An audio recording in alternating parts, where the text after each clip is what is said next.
Hey guys, I'm back with another video, and today I'm going to be reviewing my fantasy team after round one. One of the things I noticed in the overall standings is the guys at the top of the list have all picked Daly Cherry Evans, so well done for them. So at the hooker position, guys, Harry Grant pulled out a 76 after scoring that late try. He really needed it to boost his fantasy score. Other than that, he benefited from a scrappy game with lots of tackling. He is someone that you definitely need in your team. Cameron Murray and Pat Carrigan both had exceptional games both on the field for their teams and in fantasy. Both of these middle forwards racked up multiple points in tackles and running meters. Again, both of these guys I think are must-haves in your fantasy lineup. Brandon Smith. What do we do with Brandon Smith? I think it's really hard to actually judge someone just off their first game, especially when he's playing for a new team and he went off with an HIA. My only concern with Brandon Smith is the fact that he is a bit ruthless and he can occasionally have those HIA moments, and that can really affect his scores.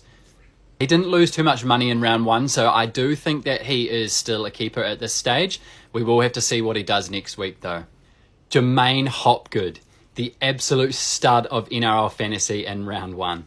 This guy was an absolute beast coming over from Penrith, and the hype is real on this guy. This guy made so many tackles, so many meters, and he played the full 80 minutes as well as getting a ton of offloads. This guy has to be in your fantasy team next week, otherwise you will fall behind. And of course, Trent Liero, he played a really solid game as well for Melbourne on the edge. He played the full 80 minutes, made a bunch of tackles and running meters.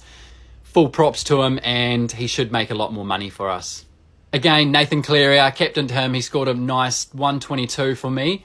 It was a bit shaky. I didn't think he was going to get that far, but in a game where they actually got dominated, I think a 61 or a 122 captain score is not too bad at all. Same goes with Sam Walker, guys. He did as best as he could, and he scored a 48 in a team that looked pretty defeated out there, and I think he's still a keeper beyond this round. Valentine Holmes, not too much to say about him. He's a goal-kicking centre, should be one of the best scorers in the league at the centre position.